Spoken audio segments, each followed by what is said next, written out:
Joko Widodo membuka rapat koordinasi nasional Badan Layanan Umum Direktorat Kementerian Keuangan di Istana Negara. Dalam pembukaannya, Presiden memberikan sejumlah penghargaan untuk kementerian yang sudah berhasil melakukan pelayanan umum yang baik di kementeriannya. Presiden juga menyinggung tentang fungsi Badan Layanan Umum yang menurutnya tidak hanya mencari keuntungan semata, tapi mengedepankan pelayanan kepada masyarakat. Saya ingin mengingatkan bahwa perubahan menjadi BLU jangan hanya dilihat semata-mata perubahan dari aspek teknis, pelaporan keuangan dan pertanggungjawaban. Bukan itu, goalnya bukan di sini. Tapi harus dipandang sebagai momentum untuk menerapkan tata kelola manajemen yang efisien, yang lebih efisien dan lebih produktif. Karena dengan format BLU, instansi layanan publik akan memiliki ruang yang lebih besar, ruang otonomi yang lebih besar.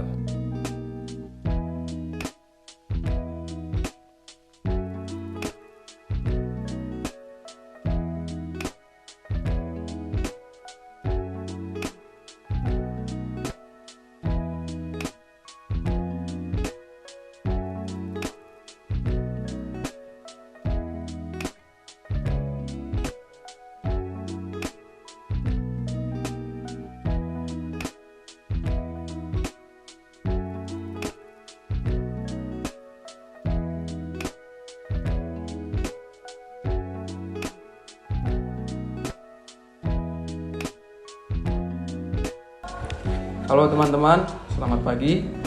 Sini saya Taruna Utama Politeknik Ilmu Masyarakatan Angkatan 56, nama Arlen Efrata Tarigan, STB 4804. Dalam video ini saya akan membahas tentang Badan Layanan Umum atau biasa yang disebut dengan BLU. Apa itu Badan Layanan Umum? Apa fungsinya? Apa perannya dalam pemerintahan? Dan apa saja contoh dari Badan Layanan Umum? Mari teman-teman semua ikuti video ini dan simak sampai akhir video agar teman-teman dapat mendapat pelajaran apa itu Badan Layanan Umum.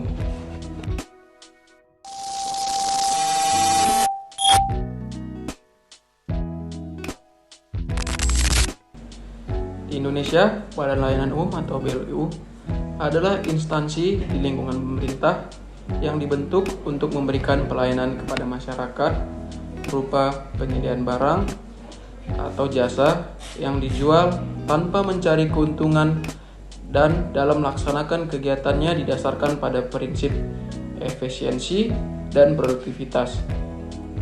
Badan Layanan Umum merupakan bagian yang tak terpisahkan dari kementerian atau negara, lembaga non-kementerian atau lembaga yang menyelenggarakan pengelolaan keuangan secara mandiri.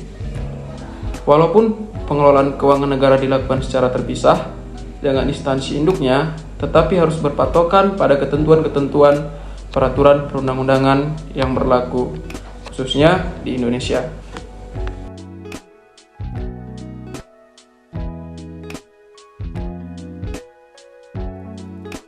Peraturan yang membahas tentang Badan Layanan Umum ini adalah yang pertama, Undang-Undang Nomor 15 Tahun 2004 tentang pemeriksaan, pengelolaan dan tanggung jawab keuangan negara.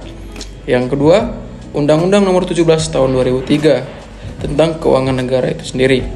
Yang ketiga, Undang-Undang Nomor 1 Tahun 2004 tentang perbendaharaan negara. Adapun peraturan pemerintah yang membahas tentang Badan Layanan Umum adalah yang pertama, Peraturan Pemerintah Nomor 74 Tahun 2012 yang kemudian berubah atas Peraturan Pemerintahan Nomor 23 Tahun 2005 yang dulunya tentang pengelolaan keuangan Badan Layanan Umum. Peraturan pemerintah yang kedua adalah Nomor 71 Tahun 2010 tentang standar akuntansi pemerintahan. Yang ketiga, Peraturan Pemerintah Nomor 8 Tahun 2006 tentang pelaporan keuangan dan kinerja instansi pemerintahan. Yang keempat, Peraturan Pemerintah Nomor 65 Tahun 2005 tentang pedoman penyusunan dan penerapan standar pelayanan minimal. Adapun teori yang membahas tentang Badan Layanan Umum ini ialah teori agensifikasi. Teori agensifikasi adalah yang memisahkan antara fungsi kebijakan dan fungsi pelayanan publik dalam struktur organisasi pemerintahan. fungsi pertama dilakukan oleh kantor pusat kebijakan, sedangkan yang kedua adalah kantor-kantor yang melaksanakan tugas pelayanan. Menurut teori agensifikasi ini juga, Badan Layanan Umum merupakan agen pemerintah yang memperoleh kewenangan yang lebih luas. Dalam hal ini antara lain meliputi manajemen, organisasi, pengelolaan keuangan, maupun dalam hal melaporkan dan akuntabilitas kinerja. Sesuai dengan teori ini, pemerintah tidak lagi secara langsung berperan sebagai penyedia barang dan jasa kepada masyarakat. Namun, pemerintah membentuk agen sebagai operator atau perpanjangan tangan pemerintah dalam menyelenggarakan pelayanan publik. Dalam hal ini diperankan oleh Badan Layanan Umum itu sendiri. Pemerintah menggunakan agen sebagai yang mewakilkan mereka turun langsung untuk menyediakan kebutuhan masyarakat agar masyarakat dapat secara langsung menikmati hasil dari pemerintah.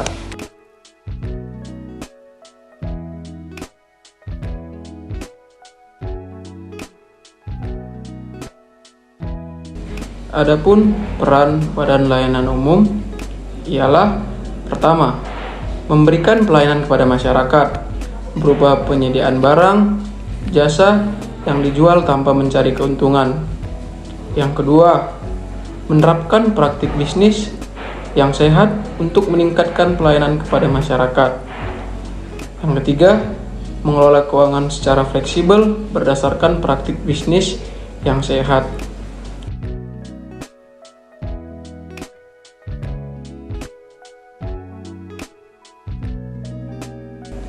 Dan adapun fungsi dari Badan Layanan Umum sendiri ialah yang pertama, memberikan pelayanan umum kepada masyarakat.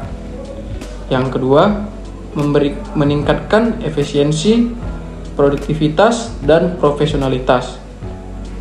Yang ketiga, memberikan fleksibilitas dalam pengelolaan keuangan sesuai dengan praktik bisnis yang sehat. Yang keempat, memisahkan peran regulator dan pengelola keuangan.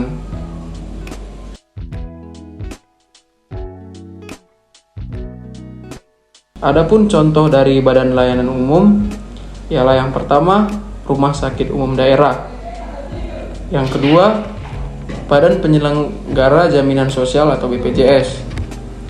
Yang keempat, Balai Besar Teknik Kesehatan Lingkungan dan Pengendalian Penyakit atau PBTKL PP. Dalam menjalankan perannya, Badan Layanan Umum harus memenuhi prinsip-prinsip pengelolaan keuangan yang sehat, seperti akuntabilitas, transparansi, dan efisiensi.